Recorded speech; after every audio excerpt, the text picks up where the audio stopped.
Hello, everyone, and welcome to the Never Open Podcast, the podcast open to everyone, especially Fleegander, Zirkus, and except Christian Cole. I want to punch him in the face.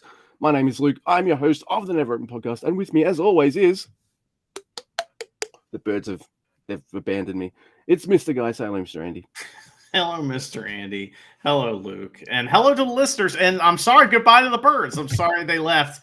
It's a shame. I always want, animals to interrupt the podcast. It's my favorite part of podcasting. Yeah. Well, unless the birds come back or the postman delivers something, you won't hear anything. He always rings twice. Rarely barks, but we found out like the cliche is real. Postman delivered something yesterday, left it at the front door and fucked right off because Wilma was like, right. They don't like mailmen, No. They're invading forces that could destroy the house, That's so right. Gotta, What's in that package? For some reason, like I imagine just dogs speaking like death metal singers, just normal voice. I don't know why. Either that or Master Huato. Can I just tell you a little aside before we start talking about New Japan Pro Wrestling, everybody? And it's like, all right, I'm talking to Charity the other night, and we're watching the telly, we're hanging out with Wilma, and I say to her, "Is there a movie called Stoner Dog? Like, I'd watch that. Replace the Air Bud plot, put a weed dog in there. Is it? Just type it in. Is there a Stoner Dog?" Charity types it in. There's no movies called Stoner Dog. Like, I'm like, for real, we live in 2024 and there are no movies called Stoner Dog. What about Weed Dog? No. And then, all right, I thought, all right, what about Bong Dog? Bong Dog, okay. And she's like, what? I said, Bong Dog? And she's like, no. If there's no Stoner Dog or Weed Dog, there's no Bong Dog. Apparently there wasn't. But I was like, Bong Dog, it rolls off the tongue. Now I want to make a movie called Bong Dog.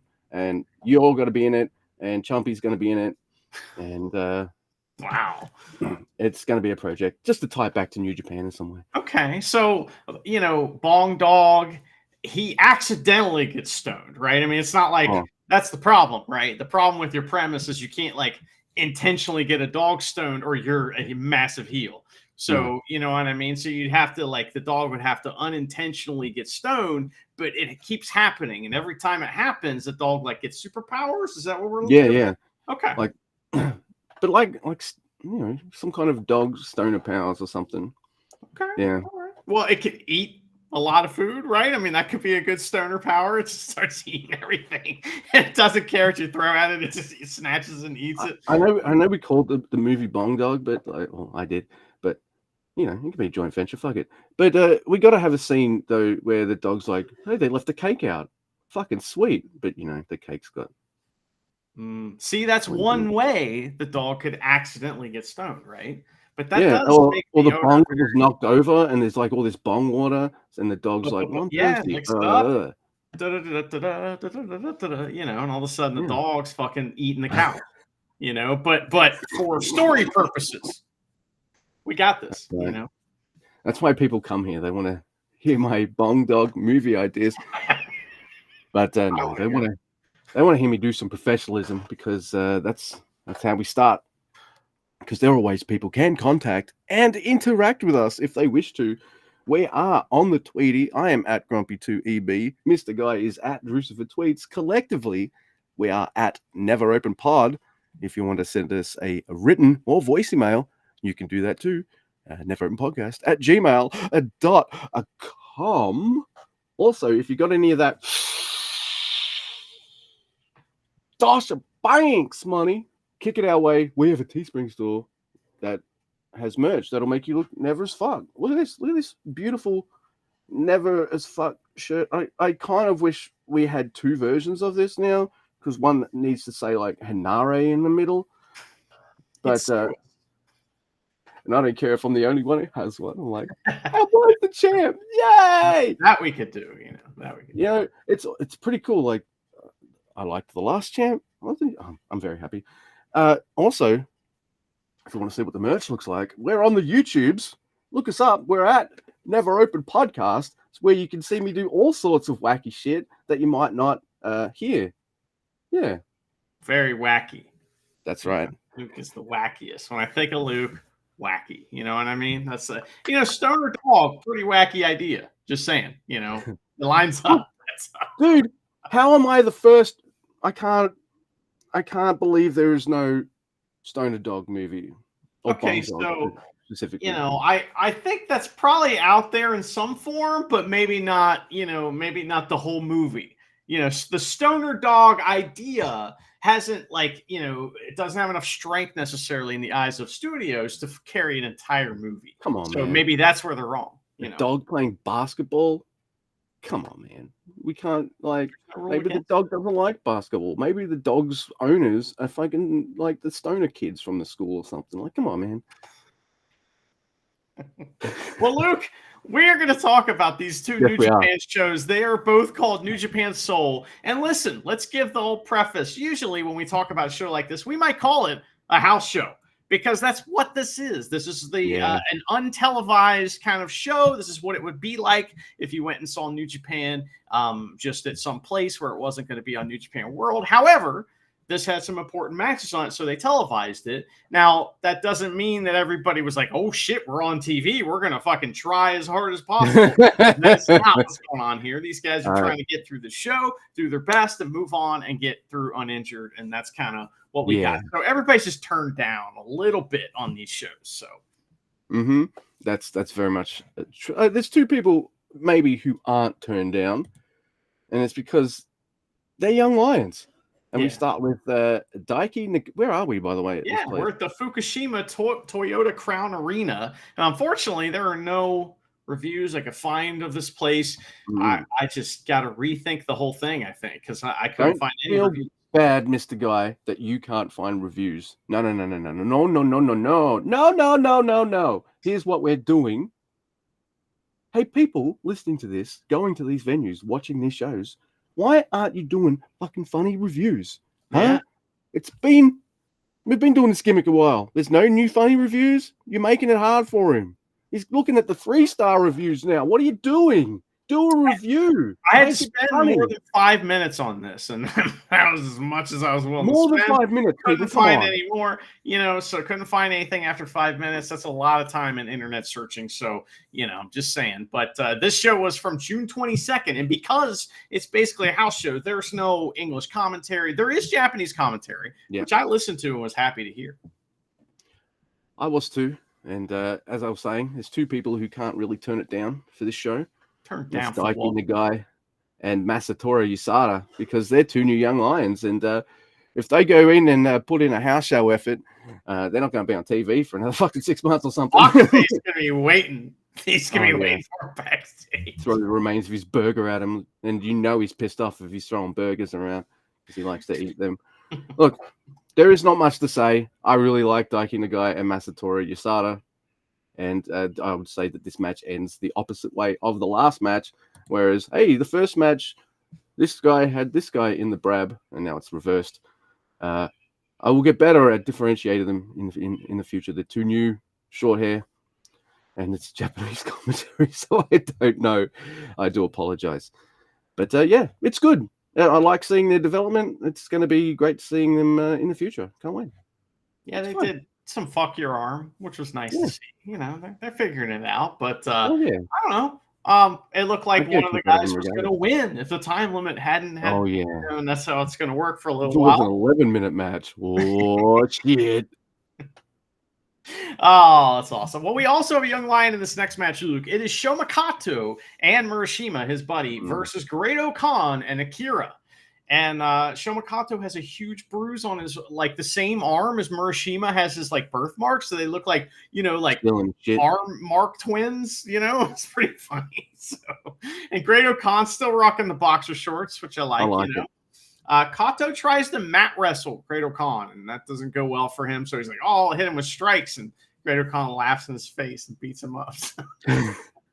So Shoma Kato gets a little offense in. So Great Khan hits a judo style leg whip, over the shoulder leg whip. That's awesome. And Akira tags in and continues the assault. He hits a really nasty looking, like Rude Awakening style neck breaker over his knee. So like normally a neck breaker, both guys go down at the same time, right? But then there's the Rude Awakening style one where they both kind of go down on their butt, but it looks terrifying. It's like, oh my God, are you okay? He did that, but like had the kid over his knee somehow. I don't know. I don't know how else to describe it. It was weird, but it was awesome looking. So Murashima, I was like looking at him and I'm looking at him. I'm thinking about referee Martazami. Maybe he has a long lost son that is actually jacked and can wrestle. Because man, just saying. Could be. But the Young Lions team up. They get a double drop kick on Akira and Great Okan. Murashima tries to grab out, but Nova Fireball. But no, whatever, the Fireball knees, and he pins him. So it's over. Great Okan was just like, you guys are peons, and I'm going to beat the shit out of you. And then Akira tags in and is just like, you know what? I'm just going to follow Great Okan's lead. Why not? They're not even denizens. They're peons, they're serfs. They're rat catchers. Sorry if it's look out. Yeah. There we go. All right. So the next match we have TJP, our champion Hinare, and also a champion Jeff Cobb. So why are they coming out to TJP's music? Yeah, because it's a preview for him, I guess. Yeah. And they're wrestling against Mr. Bread, Tomohiro Ishii, and Tomoaki Honma. What a team. So yeah, my first note is they come out to TJ's music and he has 0 golds. I do like seeing Bread wailing on TJP at the start of this match as well. Also, this is my dad dream team. Fuck it. Right here. Maybe, right? And if we had to make it an 8-man tag, Nagata or Tenzan. Man, that's tough. I mean, like, Eddie's between the two, right? He's just not quite dad yet. So, I mean, you got to go Tenzan or Nagata. And, like, man, that's tough. But Yuji Nagata is the official, 3 Dads gym member. So I got to go with him. Got to give him the edge. Yeah, I have to agree. Cobb and TJP, they team up to get Ishii off his feet. There's a good little TJP Ishii exchange, which ends with Ishii launching himself like some kind of stone type dog at TJP. It was pretty awesome. He also hits a vertical suplex on Jeff Cobb. That's always pretty nice. TJP uses his speed to try and chomp out Bread like an asshole, and I don't like it. And Honma and Hinare collide, and I'm pretty happy with this. Honma puts up a fight, but come on, the Never Champ kicks his fucking ass like the Never Champ that he is, and wins with the Streets of Rage. The thread. Oh, you know what? I'll talk about this more when we talk about Bread versus TJP. But yeah, this match was fine. I liked it a lot. I wish we were working more towards maybe some Ishii Hinare or Ishii Cobb kind of stuff, but it's focused more on the TJP Bread match, and yeah, my mind was also, I guess. Well, we got to get like past Forbidden Door, and then Jeff Cobb will get another feud. So, but anyway, I thought this match was pretty fun.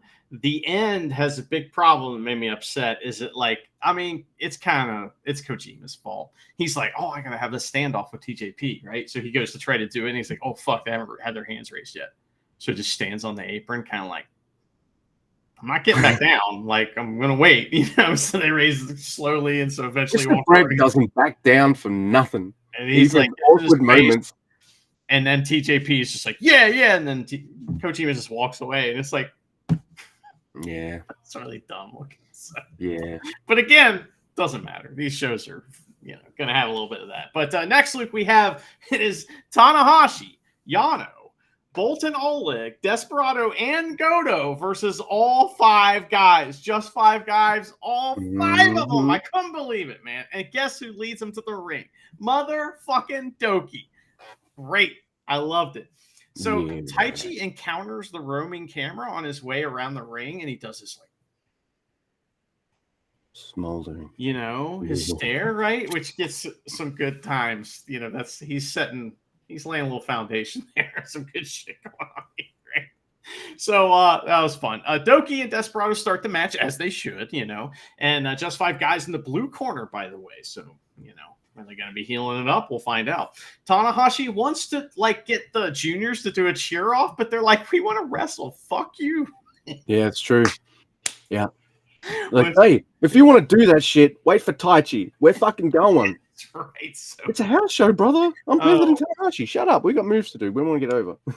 So they just wrestle for a minute, and then the next pairing moves in, and it's Sonata, all right, and Yano, which is another tremendous matchup we really haven't seen much of recently. Yeah. And like Yano doesn't see Sonata tag in, right? So then all of a sudden Sonata's got him in the fucking rolling pin thing, and everybody, it's so fun. And so Tanahashi gets in, and now he wants to do his chant off, right?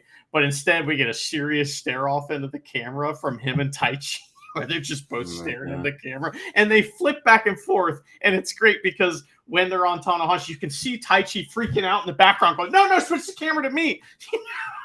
It reminds me of the other camera. Of a late show sketch with or a running gag that Craig Ferguson would do with Jeff Peterson, his robot, where the camera would keep cutting and they would look at each other. One would look at the other, and as soon as one turns their head to look at the other one, they'd turn their head back, and it was like that. And it felt like they were doing something like that. And I was just like, all right, I see this smoldering look off. Tanahashi has a real serious look about him when he wants to, and it's pretty funny. So that's great. So then guess what? Greco-Roman spare tire hold from Taichi. He goes right for the ace's gut and then shows everybody by pushing all his gut together how much extra flab the ace doing flabby grabs. Yeah, man. What a prick. Mind you, Tanahashi was trying to do a little bit of that as well. Taichi's got some, but not as much as Tana. I don't know. Tana, like everyone makes fun of how he's a bit flabby, but when I see him, I just see a middle-aged man with fucking rockin' abs compared to anything I've got. So I'm just like, you guys can tease him, but he's one in-shape motherfucker. I know it. Well, that's pretty funny either way. Yeah, it is. And then Goto gets in and he uses the power of boredom to take out 4 out of 5 guys. But Taka stayed safely on the apron, avoided Goto's cliche attacks, So, good stuff between Goto and Yuya Uemura in this match. And Taka wants Bolton Oleg for some reason. Why? Does he like being gut wrenched? It's not that. He just knows he can count on his friends to help him. And everybody gets in and helps him. And Doki and Desperado have another brief encounter showing us their match is going to be scary because they're kind of going a little hard. And it's whoa, hey. So, and then you can't. And Bolton Oleg pins Taka again. Taichi doesn't like that. And he attacks Bolton Oleg after the match. Yeah, he does. They're going to start a bit of beef. So I'm thinking there's going to be a 6-man never between the two factions, maybe. I don't know. Props. Yeah. I like this match. It's a lot of fun. You remember those matches where they're junior tag matches or whatever, and everyone's having a fun time, except for Wato, who for some reason flies in there like he's fucking having a death match. Yeah. That was Doki and Despy this time. Everyone else is like, hey, let's grab each other's flabs and have stare-offs and shit. And these two are just like, I'm going to kill you. I'm going to kill you too. And I greatly appreciate that. It's very rare for Doki to have a house show night, isn't it? Because it's just Well, he doesn't do that. He has one speed, and it's kill everyone, including himself. Yeah, absolutely. All right, so we got to play in tournament time, right? And these are all A block matches tonight. They're doing A block tonight, B block the next night. A mini, yes, it is. Well, I like these matches both the same, so it doesn't matter which one we cover. I'll do this one. It's Yujiro Takahashi versus Callum Newman. And the Jiro, he starts the match off by slowing it down. He does fuck up, though, when he Irish whips Callum, and he's like, oh, shit, I shouldn't have done that. Wheel, boot to the face. I'm like, yay. And Callum gets a nice drop kick, but he misses a plancha. Oh, that means, oh my God. That means a long outside Yujiro time. Reverse DDT on the floor by Pimp Ass. Yujiro wails on him on the outside and goes for a count out. Chumpy is reffing, and even Chumpy is just like, God damn it. Why did I get the fucking Yujiro match? Anyway, like, and then finally Callum does his like leg sweep and hits the back stomp, which I really like that move. He's pretty good at that. And fuck me, like 3/4 of this match. No, all right, half this match I don't like, because more than half this match is Yujiro offense, and I find that offensive. He's boring. What about leg drop? I like it? What about the other leg drop? Shut up. Sorry. He did a leg drop, and then he did a forearm. And he ran out of moves like right away, right? So he's like, leg drop, because forearm, he's got a long fucking heat spot, and he goes through all his fucking moves and all that, and starts. He had to save the running kick for the ends, you know. I like seeing Callum trying to fucking bump and make Yujiro interesting. But the best parts of this match is seeing Callum do offense, and then Yujiro can bump. I like seeing I got no problems with his bumping, because I like seeing him get his ass kicked, really, and he sells that. Awesome. So yes, there's a drop kick in the corner by Callum and a PK for 2. A Canadian drop kick to Yujiro's back, and I'm like, on anyone else, I might be like, that's illegal, but I'm allow this. Yujiro makes this boring until he's getting his ass whooped. I've said that. And then Callum, he wins with an Oz cutter. So he's super over with me because he beat Yujiro. And I swear to Christ, if Yujiro had won this, you would have been like, oh shit, strap in. He's going to rant about Yujiro for the next fucking 3 years. But no. He was never going to win this. Come on now. I know. I was worried. I know we want this Callum story. It doesn't mean they've planned this Callum story. So I think it's pretty clear that's what's going on here. I mean, you know, but there's a couple story things going on in this match too that are interesting. So Yujiro comes out alone, right? And TJP comes out with Newman, and he's like, "Oh, I don't see House of Torture anywhere." All right, you know, and he's like, "I'll leave you alone too." You know, so honorable fight here between these two. Why? That's my only question. That's the only House of Torture match on this show or ever where they're like, hey, let's just wrestle this normally. I know he went for pin cane and stuff, but it was pretty light cheating for a House of Torture match. Like, and I like how like every other member of House of Torture seems that they're on the main event. That's why they're still getting their boots on and chilling out the back. We're not helping you. We're gonna fucking. That's the reason they'd probably say, but I mean, it's like they left Yujiro high and dry, man. Dry, man. So, not even Dick Togo. Like, come on. if Newman couldn't beat Yujiro 1-on-1, he doesn't deserve to go into the G1. And I guess that's like, maybe that's the story, is that Yujiro's arrogant, which is shocking. You know, that he's arrogant. I wouldn't believe that because he loses every match he's in pretty much. But anyway, like, I guess that would be the story, is that he's arrogant and he thought he could beat this guy without any help. But baby steps, right? So he beat Yujiro in a single match. It's pretty cool. Dude, I'll take it. I'll take it. So I'm like watching the show. I don't know anything about it, you know, as far as what's going to be on here, because I never really look. I know that we're getting these matches. I don't know what order they're in. And I'm like, and the next match is Chase Owens versus Yoshihashi. And I'm thinking, man, is this the main event? What the fuck? I thought this was the main event as well. And I was like, really? Then they say semi-main. And I was like, well, Chumpy was still out there. So that's how I knew. I was like, oh, of course. Plus, you're thinking to yourself, how could this, you know, who would buy a ticket to go to this, right? So that's you know, to see the main event of Chase Owens and Yoshihashi, you would go and then complain the whole time. Oh, fuck yeah. But in English, so the people next to me are even more annoyed. Well, Goto, just to be even more annoyed yourself, Goto joins Japanese commentary, so I had to listen to that crap, you know. And talking about saunas the whole time.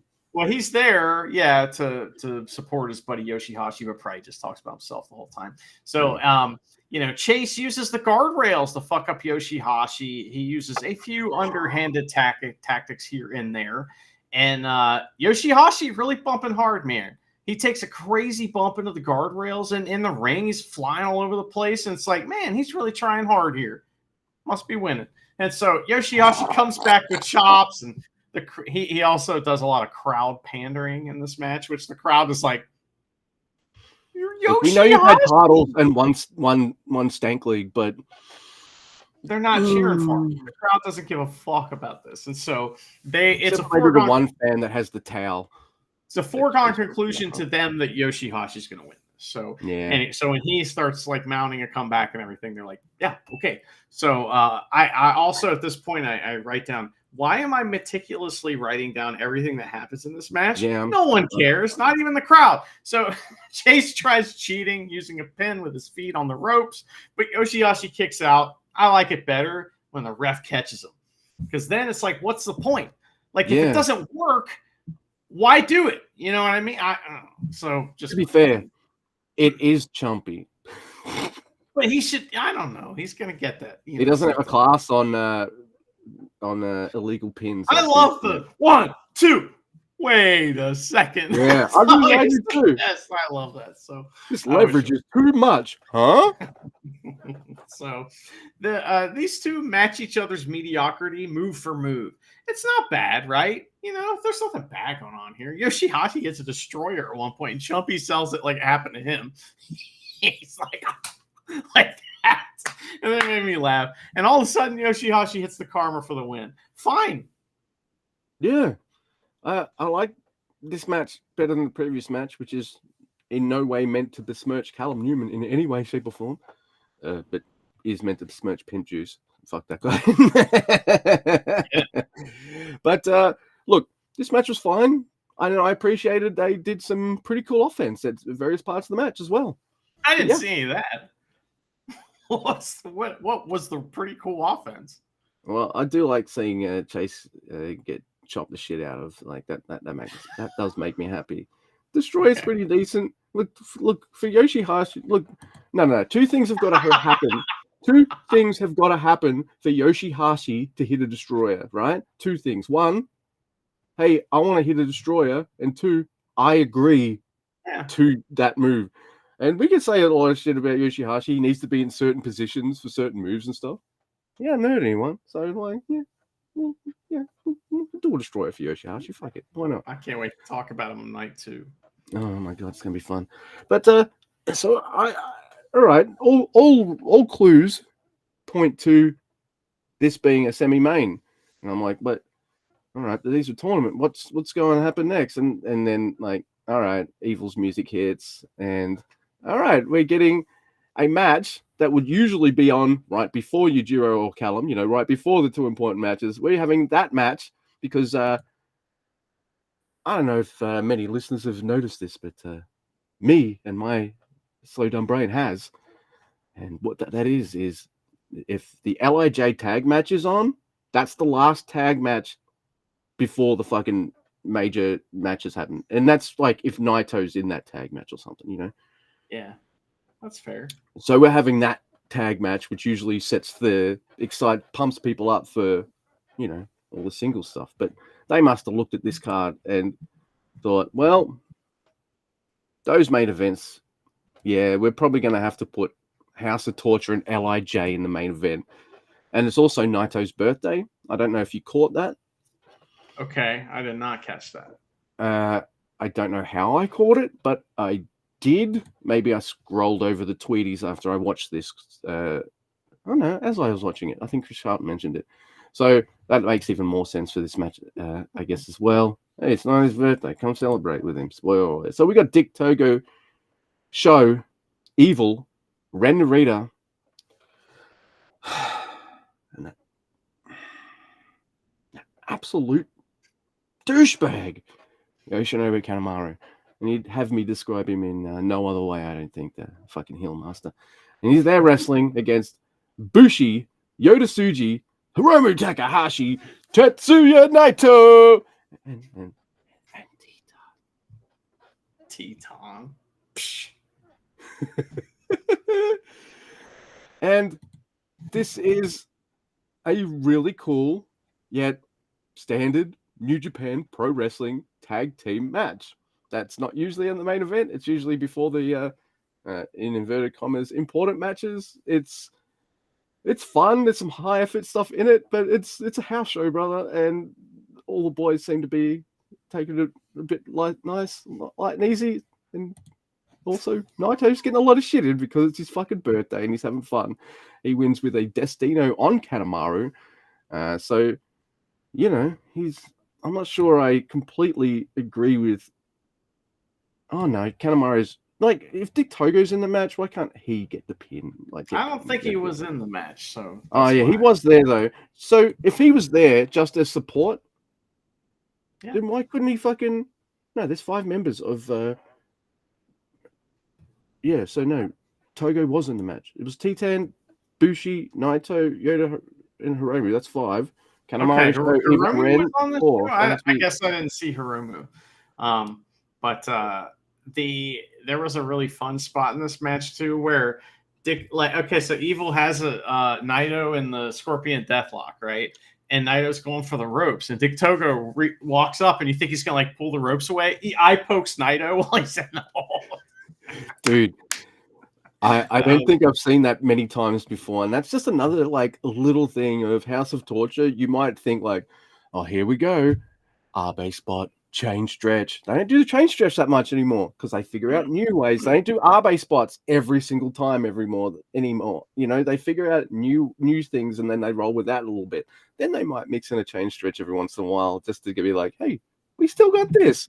So, you know, that little thing of, yeah, I could grab the ropes, but I'm just going to fucking poke this guy in the eyes first is absolutely hilarious. These guys are like, that's their job. Their job is to like, hey, all we got to do is come up with new ways to be absolute dickheads. And they do it. They're like, I fucking love it.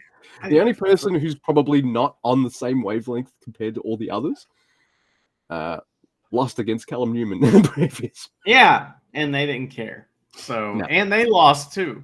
But that's what happens on these house shows, right? The heels lose, you know, so it's fun. Like, it's not his birthday. Do you really want to see him get a fucking Scorpion Deathlock and have him tap out on his birthday at a house show? Like, no. I mean, the bell did ring right in the middle of the match. I thought it was okay, but it was TikTok, so, you know. But, yeah, that was fun. You know, we watched it. It got in, it got out. This match, the show was short. I don't know how short, but it was pretty short. And that was pretty cool. But I'll start out the next show. The next show is on June 23rd. I really like this venue, right? It's called the Kamasu Bosai Arena, but it reminds me of like the Oda City Gymnasium and a bunch of those like classic New Japan places where they got the brown paneling on the walls and the bleachers. And it's like, I love this. When I first started watching New Japan, it's like, that's what I remember them wrestling in, like places like that. So I was happy to see this place. But the opening match is Doki and Yuya Uemura versus Sho Makato, poor kid, and El Desperado. And Sho Makato is like, I want Yuya.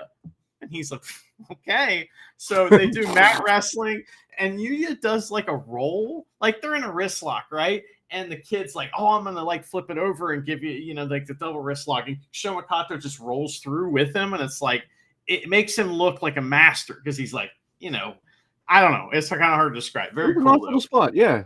And we're here to see the top guys, though, right? So they tag in, you know, Doki and El Desperado, and they do like work to a bunch of stalemates running the ropes and stuff. And Desperado reveals his game plan by trying to apply the hanging numero dos. So that'll play a part in their, you know, match, obviously. And Yuya breaks it up, and Doki gets the Doki Choki. So, you know, they all have plans. But young Sakamoto responds to these holds by asking Desperado in a very deep voice, give up? Like that. Give up? I thought was pretty funny. He's like, give up then? He doesn't want to be accused of ripping somebody off, I think. So that's what's going on. But he's also heard us making fun of Marty Asami. He has to get in the bus, so like... So we get a little like Yuya versus Kato, and the kid tries to brab and get some like roll-ups and shit. But there's too much heat in this storm. Deadbolt suplex. Yuya gets another just 5 guys win. There's some posturing from Desperado and Doki after the match, but it's all respectful. I really like this. This was fun stuff. They come out to Doki's music again. I like this. I like that idea in theory. Now, can we give Doki non-jobberish sounding music, please? Yeah, he needs something. He needs something like, you know, not like El Desperado as far as like it is Mexican inspired, although that would be cool. but something that's as iconic, to go along with how iconic the man is. Absolutely. So, dude, I just the fact that this feud exists, I'm so over the moon happy. And Doki getting like so you could say yes, he had the previous title shot against Sho, but cheating shenanigans, bullshit, all that kind of stuff. No, mask yank, all that. This is going to be his first proper, right? Big match, and it's against Despy as well. Oh, I love it. He's gonna fight a champion that actually won the title. You know what I mean? Right. I don't even mind. I already have it in my head. Despy's retaining. I'm fine with it. But just the fact that this is happening, and it's going to be part of Despy always, having the answer to Doki, and then eventually one day, what's going to happen because it happened to Hiromu. And hey, I know it could happen, but I don't know. I'm into it either way. It's fine. That's what I have to do this every time, Mr. Guy. Brace myself for a Doki not winning gold situation. And, just I should have done that a lot of the times when Jay White was wrestling, but I never did. I tried to, but it just never worked. I never, See, I never saw him as a jobber for 2 years, whereas I did with Doki. So him losing, I'm kind of more used to, so I can kind of handle it better. Sure. All right. So next we have Hiroshi Tanahashi and Murashima, Katsuya Murashima, versus Tomohiro Ishii and Tomoaki Honma. What a team! Oh my god, dude! Come on, never bros unite. They have a ring, and those rings form to make a Never title, and it's just like, oh, come on, man! It's like a friendship ring, but with bad motherfuckers, and they're like, Gish. Yeah. All right. So makes a smacking sound when they collect the rings together. Right? Yeah, it's like someone just got chopped in the face.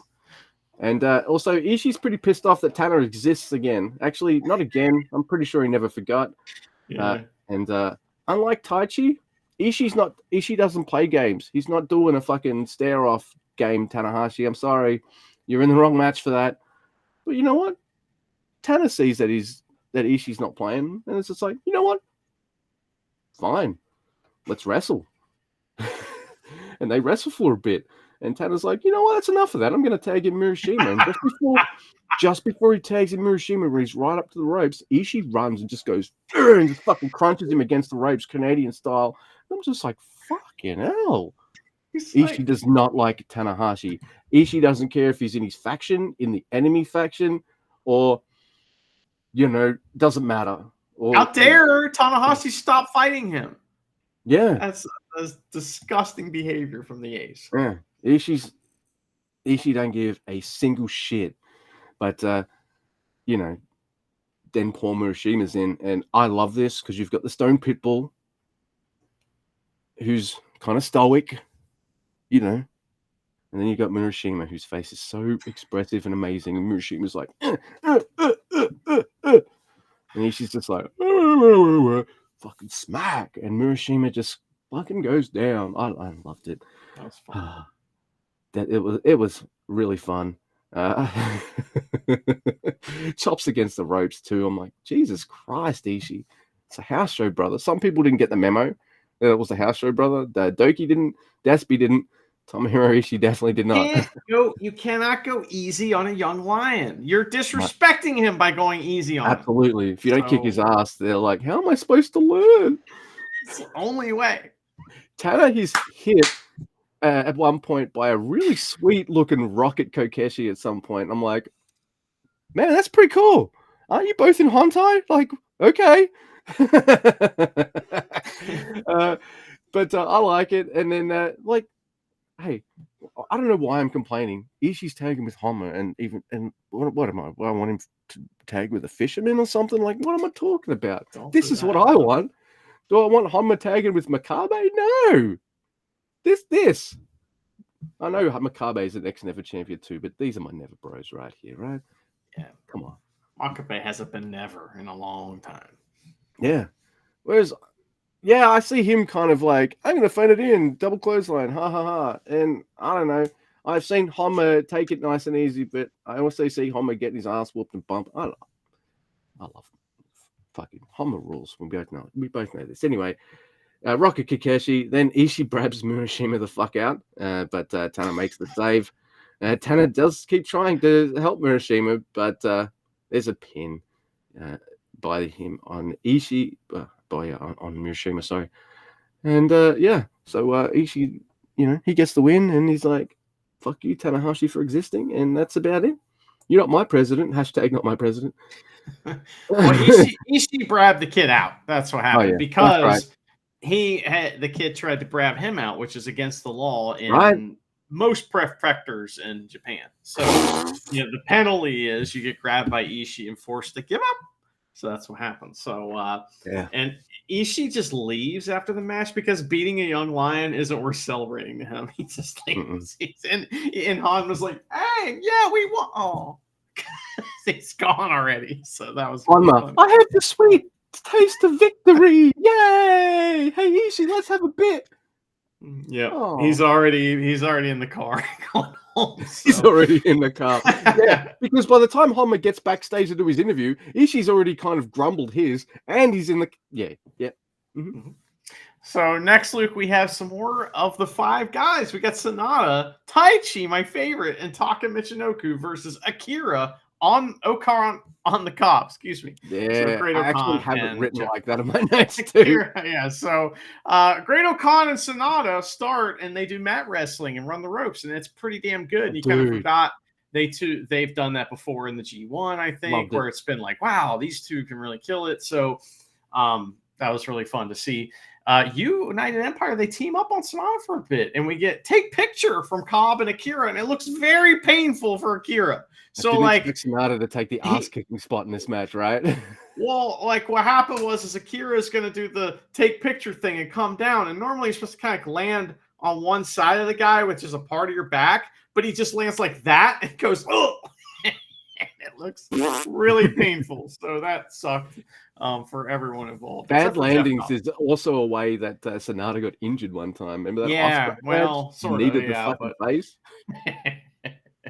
I get intrigued when I see Akira and Sonata wrestle in this match. They're really like similar wrestlers in some ways, and it was like interesting to see them go. I also want to see a lot more of Cobb and Taichi. That's intriguing. They had a few like timing and proximity issues at some point, but I don't care. Taichi, he took the Never Belt from Cobb. I'd like to see him take the TV title too. So I'm like thinking about that, and Akira and Taka come in and do a bunch of dope junior shit. Taka gets just face lock on but Great O'Khan comes and breaks it up by biting him. Naturally. Oh, man. Fireball knees on Taka. Akira gets the win. Everybody is copying Taichi's stare into the camera thing on the way to the back. Like, it's funny. Taichi does it. Then they cut, and Akira's doing it. And then they cut back to Taichi, and he's like, what the fuck? And then he does it. And then they cut back, and it's Great O'Khan, and he's doing it. It's so good. This gimmick is awesome. I love it.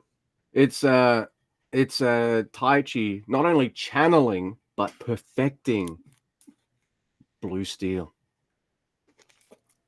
He's doing some epic Zoolander looks, but better. But that's a joke. Like, Blue Steel's a joke. What Taichi's doing isn't a joke, Luke. All right. That's right. I see what you're doing. I know. All right. It's ready to kiss. That's what it's called. So next we've got Callum Newman and our champion, Hinare, and they're wrestling against Pimp Ass Yujiro and fucking Asshole Kanemaru. Oh, I didn't know the dog was there. Luke, can I just tell you something about this match just real quick? I have a new name for this kind of match. So we have the preview matches, right? Mm-hmm. This is the post-view match where they have to wrestle again. Mm-hmm. Absolutely, because the tour is not finished and we need a match to fill in the card. So, yep, that's happening. House of Torture, they attack. Oh, what assholes! And Kanemaru causes Hinare to go over the top ropes because he's like, oh, dodge, and then pulls the ropes down. Bridge. There's a cool plancher on Yujiro by Callum. House of Torture, they send like Hinare into the exposed corner, and they send Callum hard into the railing. Callum eats the corner as well. like, all right, House of Torture, they're doing all sorts of the cheating and things, and Yujiro is probably looking at Kanemaru every 5 seconds, going, "Hey, bitch, I lost last night. Where the fuck were you?" So Callum gets his cool sweep double stomp on Yujiro again, and then I get what I want when I see these four in the ring. What do I want to see the most? I want to see my champion kick the ever-loving shit out of Yujiro Takahashi. And he fucking does it. Yes, please. Not, hey, I don't want the feud. I just want to see him like beat the shit out of him. Like that's what I'm saying. Because that's what he does. He just beats the ever-loving crap out of Pimpy and just like pins his ass, I think Streets of Rage or something like that, and done. Yeah, that's good. Yeah, I enjoy watching him beat everybody up too. He also seeing him walk out with our gold, man. Like, oh yeah. Henare hit Kanemaru with the fucking bear hug. Oh yeah, made me laugh. I love that. That was really fun. But gotta love. Oh, the other thing too, I forgot to mention for that match is that Cal Newman now has his own T-shirt, and he's wearing it out to the ring. He yoked it out a little bit, but he's wearing it. So just thought that was also. I couldn't wear it because he kind of wants to like look cool, but he had it tucked into his over his shoulder. Yeah. He's doing it the Despy way, like I got merch, but I'm too cool to wear it. Yeah, well, no, Newman was actually wearing it. He cut the sleeves off. That's what yoking it out means. So, sorry, I'm not a gym dude. So, well, I mean, I am clearly. I know all about yoking shirts out. That's because I'm yoked. So obviously, I've never walked under the yoke though. That's like this ancient like war thing that it was like the worst thing that could happen to you. It's like not only did you lose, you didn't die, but now you got to walk under the yoke, like literally walk under this like cattle thing, which means I fucked you up and now you're my bitch, and you got to walk back home, and you get your might as well not even go there. That sounds like the longest walk of shame I've ever heard of. Yeah, that's what it is. Oh man, you don't want that happening. And you know who else doesn't want that happening? Gato and Mr. Owens. They are wrestling the Fisherman, which is like, listen, another post-view match? Why? But at least Gato's here. So, Chase Owens is all mad at Yoshihashi, and this heated rivalry continues to burn like a lighter that's almost out of butane. So Bullet Club, they try to leave, and Fishermen go get them, of course, but it's a ruse to expose the Fishermen and allow some dirty tactics to occur. There is heat on Goto, and that part's kind of fun. I like watching Goto get beat up. And Yoshihashi on him too. Yeah. Yoshihashi is on the apron, right? So Chase Owens goes to like knock him off the apron, like a dirty tactic. And okay, normally if you drop down, you like still face the guy, right? And you're like, yeah, you missed me. Or you duck, or you just take it and fall down. Yoshihashi ran away from Chase Owens. I was like, everybody's hero Yoshihashi, everyone. I couldn't believe it. So he retreated. So how many never ranges he had? None? Oh yeah. Bullet Club do war drums on Goto, which is pretty funny. But goddamn, that spot is absolutely trash no matter who's doing it. There is a slightly, warm tag to Yoshihashi, who hangs Chase Owens on the ropes, then starts a clap by slapping Chase Owens in the butt, and the crowd gives up on the clap immediately and are not into this match in general, which is understandable. Yeah. Yoshihashi does put Gato in the butterfly lock, which is pretty fun.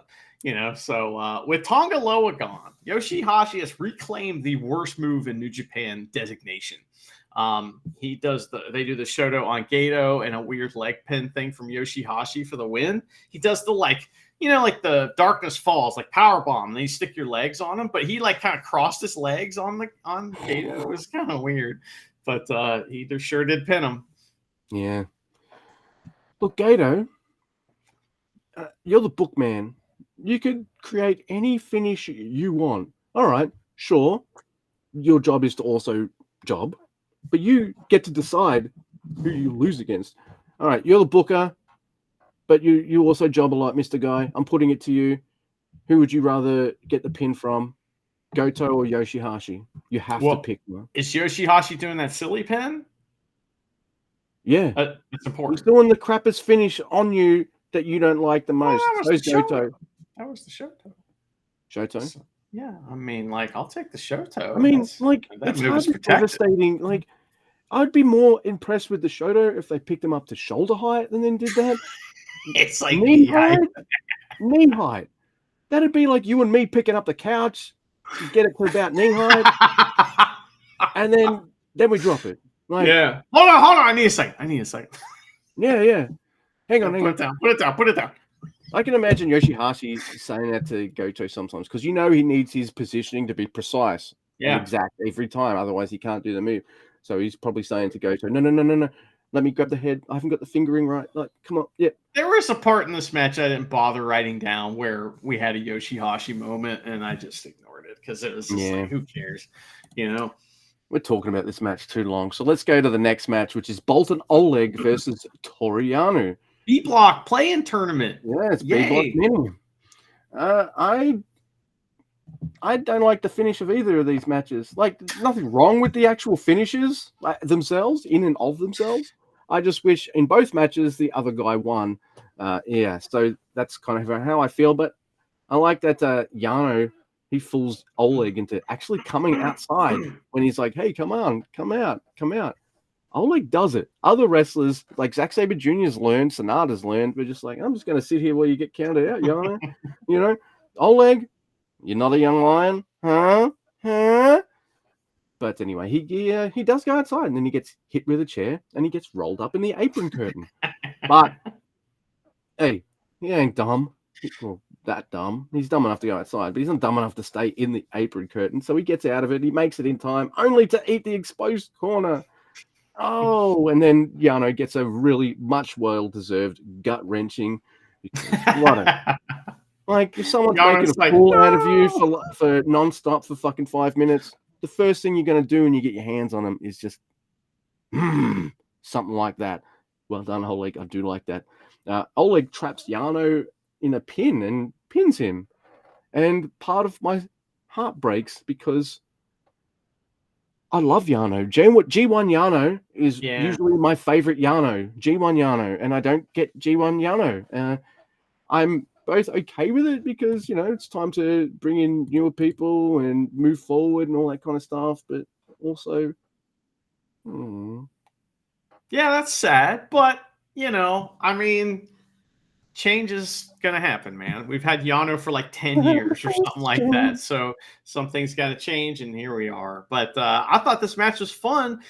There was a lot that happened, too. For example, Chumpy was the ref. Taichi had joined commentary, and like at the beginning, they did this handshake thing. Hey, it's all gonna be on the up and up. And Yano's like, I promise, And then they did that weird, remember when Yuji Nagata and Nakanishi used to come out and they do that kind of weird hug thing that was this weird arm? They did that at the beginning of this match. But they used it as moves on each other. And it was like, that was kind of neat. I don't know. There was a lot of amateur wrestling thing. And, Yano's going to meet him on that level. But that doesn't work. So he's like, hey, come outside.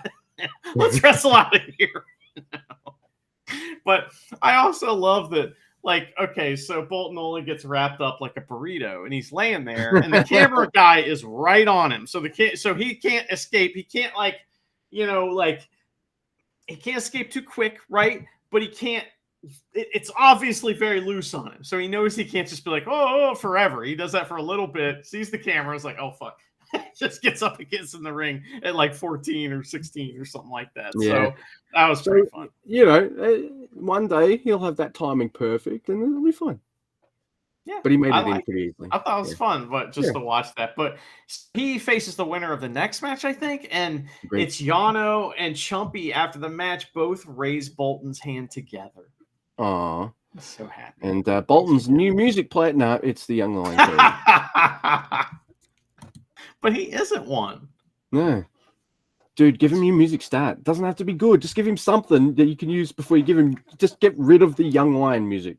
If you're going to have him beat some of your guys, even some of your older guys that you're probably not putting over as much anymore, doesn't matter. He's still kind of got, can he color his hair or something? Grow a beard?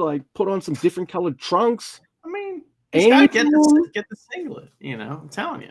If it was just a black singlet, that at least would be cool. You know, so and he could be like, oh, you know, when shit gets wild. Just saying. Well, next, Luke, it's the main evento. No, it isn't. It's the semi-main evento of this night because I think that this is going to be the main event, but it's not. It's Mr. Goddamn Bread, Satoshi Kojima versus TJP, and I am like, poor Bread. He's got to put over TJP, but that's what we're doing here, man. And it's all right. I like the match a little bit. It's fun. The crowd is very pro-cozy, which is a new term I coined for, you know, Satoshi Kojima fans. So if you're a Satoshi Kojima fan, you're pro-cozy. So there's that. But I don't think he's winning this thing, you know? Yeah, so TJP tests himself against Bread with shoulder tackles, but he gets one, but it's a lot of work. Takes him a lot of work to get to it. So Bread responds with one of his own, and TJ bumps all the way out of the goddamn ring, which is fun.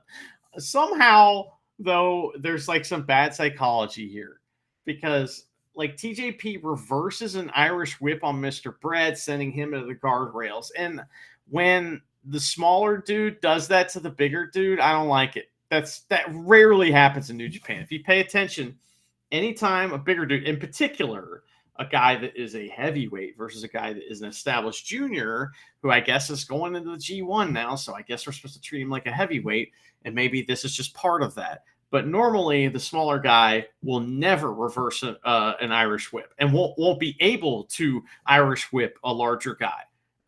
And they don't do that here. So here we are. But anyway, that sends Bread right into the guardrails. He attacks the baguette, the arm, which is good psychology. So that's going on. But TJP does machine gun chops, and Kojima's all mad at him. So he chops TJP and does the "I'm coming for you, bastard." He screams at Chumpy for some reason for counting. I don't know. That's what it was. But this is another like very, very warm match, right? Or very like just barely warm match for the most part. The crowd's not really into that much. But TJP finally gets something, you know, here.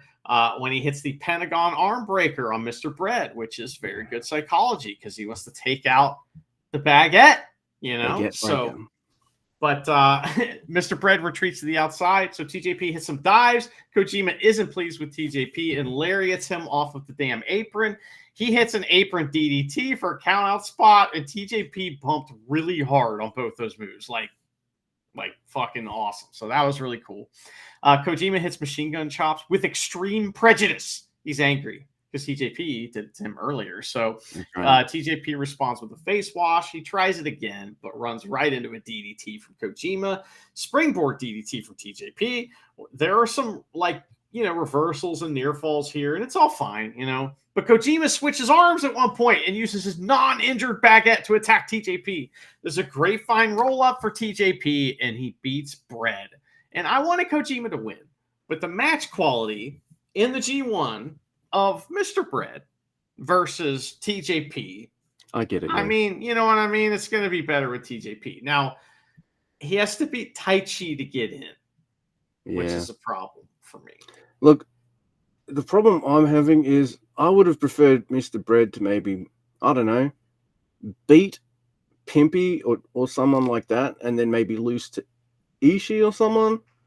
Because, look, I don't mind, excuse me, itchy nose. I don't mind this story of one of the juniors being like, hey, I'm an open weight, let's go. But I wanted it for a different wrestler, and that different wrestler is the junior champion right now. Yeah. So, I like TJP. He's wrestling. I like it. But I don't want to see him pinning my favorite dudes. And if the story is the way it's going, then it looks like to get to the G1, he's going to have to beat fucking Bread and Taichi. Yeah, I don't like that. And he's already pinned Taichi. So, that's true. Yeah. I think like the crowd might have been a bit mild for this because the crowd knows the same thing you and I both know. Yeah, they don't like it, right? Yeah. And nobody wants to see Bread get pinned by TJP.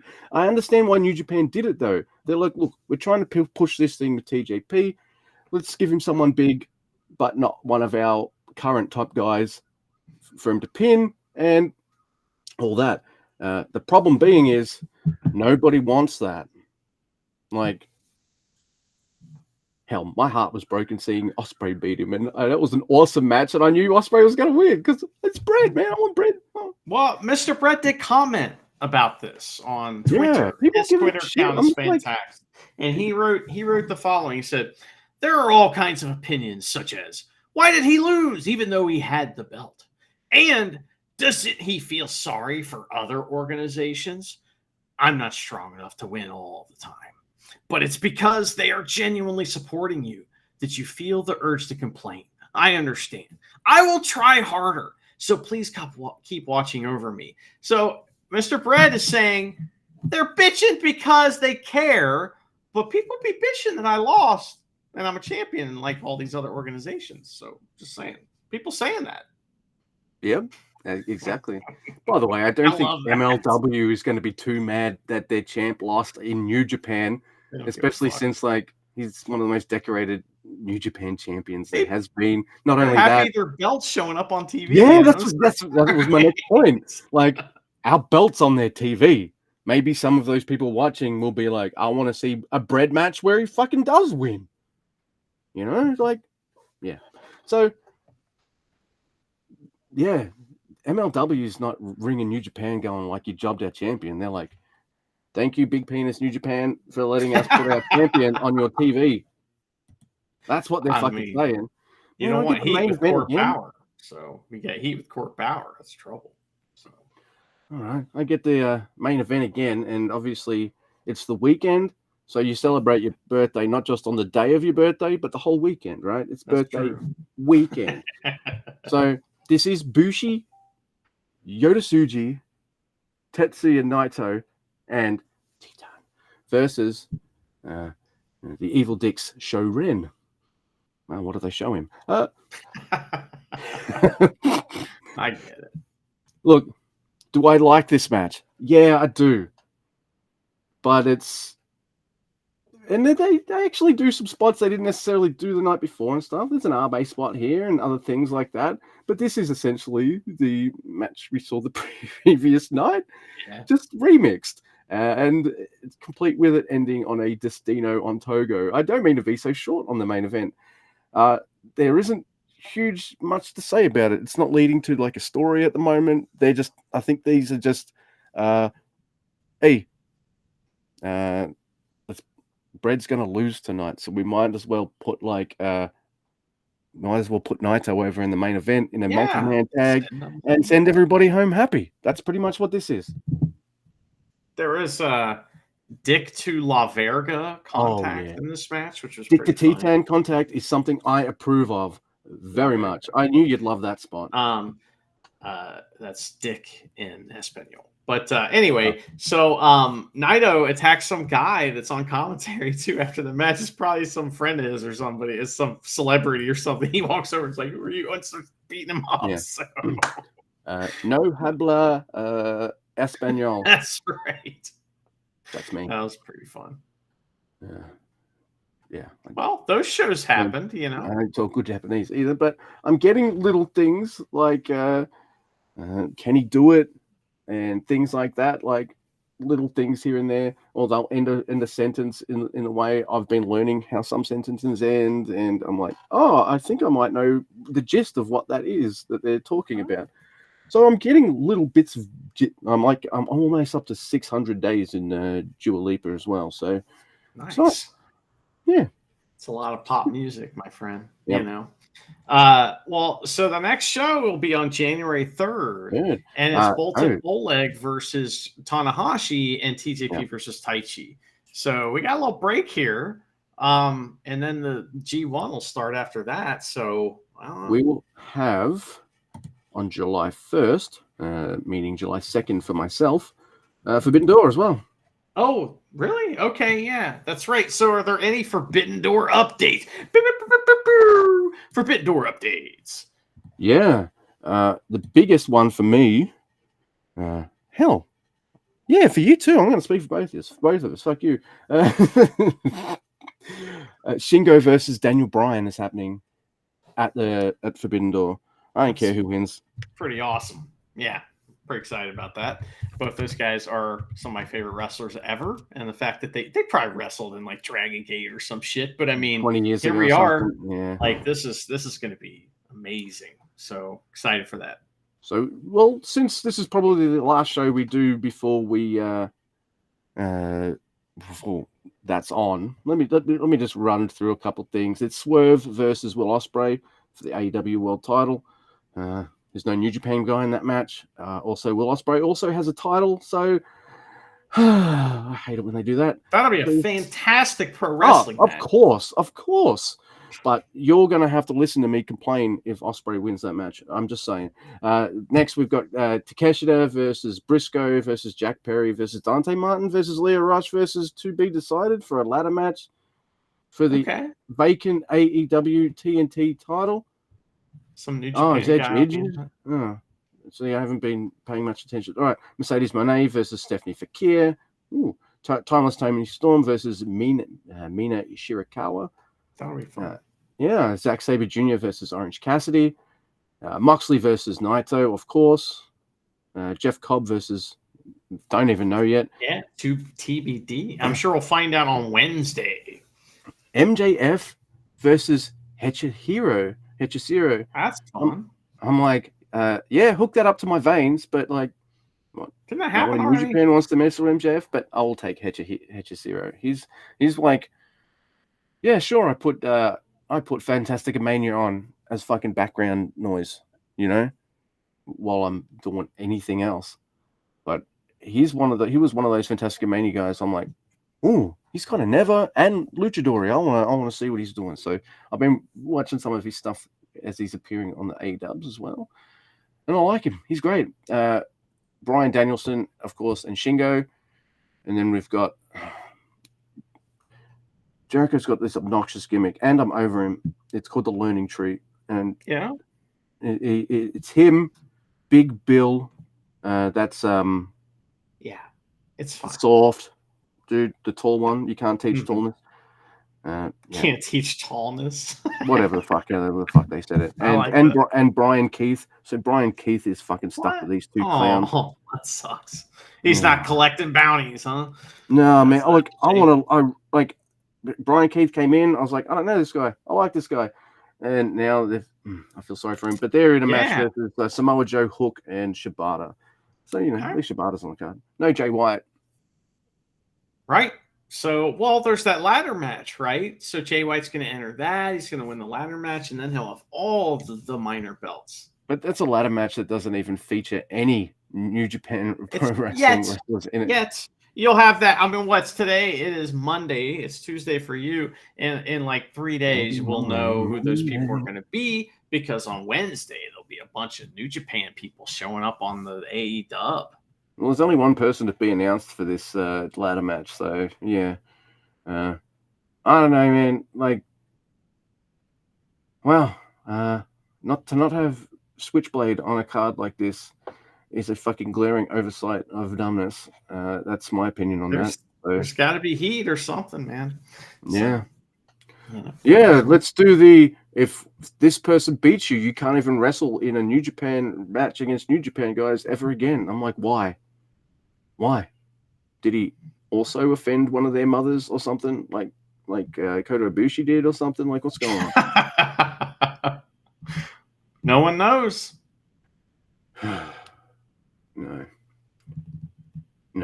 Yeah, well, I don't know why you're acting like the world's ending. You're like, oh my god! It's like we just ended an awesome show. We talked about 2 fun shows. It was We talked about fucking Stoner Dog. I mean, maybe we should Bong Dog, with Bong Dog. I mean, you have any other Bong Dog ideas you could pitch us here?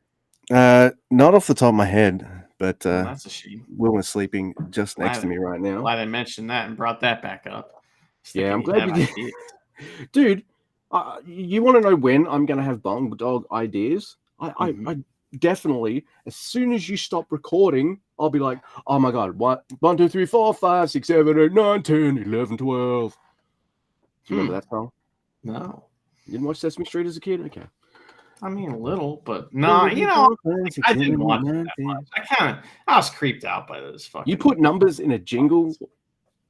I remember those numbers. I still remember this old Pizza Hut phone number. 131166, 131166. What's the deal with Pizza Hut? So, like when I was a kid, They I were could biggest. eat a bunch of pan Pizza Hut, no problem. Like I could eat a whole large, no problem. And now if I have you need like to give it to Bong Dog. if I have 2 pieces, I'm fine. But if I go for one bite of that third piece, everything inside me turns to liquid and it must immediately exit my body. And it's like, it's bad news. So, dude, I have also reached that age where my pizza eating days are over. Yeah. That's right. Yeah. I'm sorry.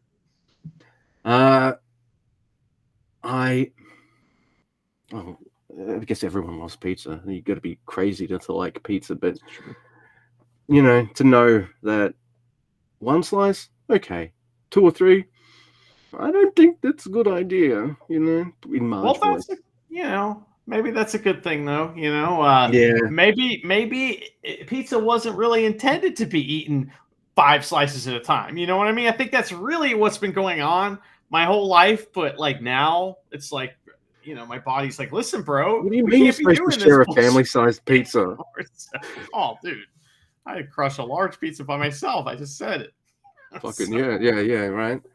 I've seen some of the frozen pizzas you've bought before, and I'm like, yeah, I would have devoured that myself. Yeah, absolutely. Yeah, I still buy pizza and eat too much of it every once in a while, but I pay the price. But fiber is your friend.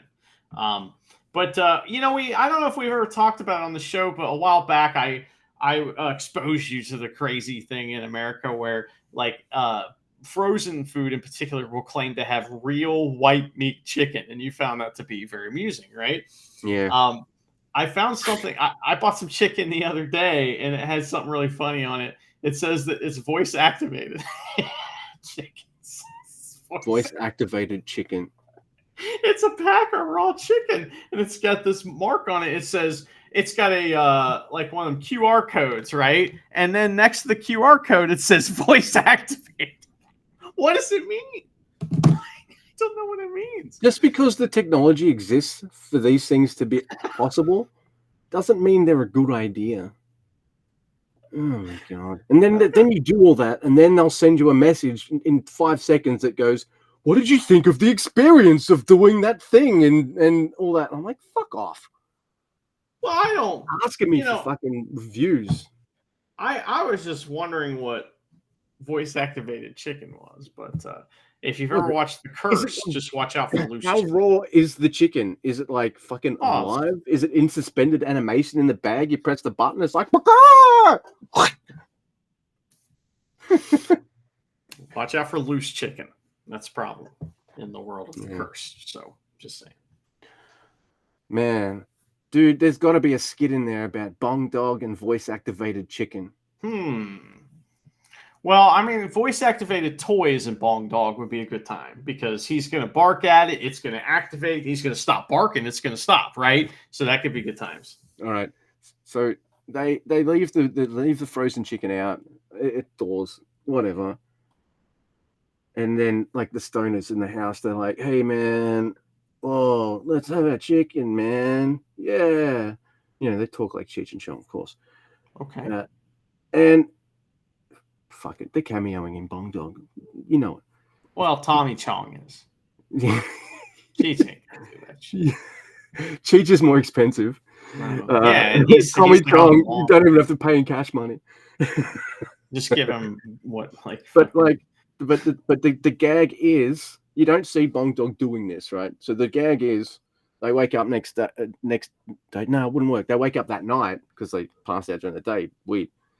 And they're like, "Let's have that chicken for dinner." Yeah, the voice-activated chicken. Yeah, where is it, man? I don't know, man. Where is it? I can't find it. I can't find it either. Did you wake up early and eat it? No, did you?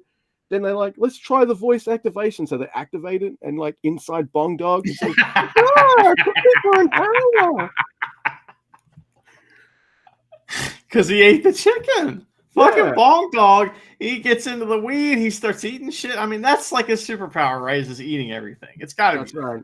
You know, so there you go. I am glad we stalled a little longer so I could provide you with a Bong Dog idea. There we That's go. good. Okay, we got there. It took us a little while, but we got there. Is it too cheesy to have a song that's like Bong Doggy Dog? Also, can we have Snoop Dogg do his voice? Yeah, Snoop Dogg has to make a cameo or of some kind. Dude, I don't know if he come could do on. his voice. Yeah, I did, but he can do a different dog's voice. That also, yeah. I maybe was not a thinking, bong dog, but maybe a vape dog. I was thinking Bong Dog sounds like Rodney Dangerfield for some reason. I think that would be funny. Bong Dog gets no respect. No respect. I don't know Dude, why, but if he was still alive, I'd be considering that right now. Hey, the agent of Rodney Dangerfield. Actually, can we use AI likeness for Bong Dog? I mean, never got any respect while he was alive. Why should you know? So that's good. That's the thing. Like most podcasts will do their preamble bullshit talk at the start of the show. We do everyone a favor and do it at the end. You're still listening, right? we bookended with fucking Bong Dog. Dog. So here we are. Yeah, you know? yeah. I wasn't sure if I remember Bong Dog, but turns out that was no problem whatsoever. And now we'll never forget Bong Dog. So. I wonder if we could get like a Great Babe crossover somehow. You know what I mean? We got to get on this. There's a lot to unpack here with Bong Dog. So doesn't even need to be live action. Actually, like Bong Dog could be a cartoon, right? Yeah, I think that's because what I was then you could have Bong Dog that's going. Well, he'd still have to, if it's a cartoon in particular, you'd still have to get into it on accident somehow. I'm telling you, that's the way to go. You know? Yeah. Oh my goodness. Come for the Yujiro match reviews. Stay for Bong Dog. Oh my goodness. All right. Well, that is the end of our episode. Might have it. Never or something? I don't know. How many weeks do we have off? Oh, we don't. No, it's next week. Never mind. All right. Well, in Gato we trust and all that, and Fleagander Circus. And Bong Dog horrible, we trust. Yeah, and Bong. See, the more horrible these intros are, the more I kind of like get into it and start giggling inside my brain. So, Bong Dog.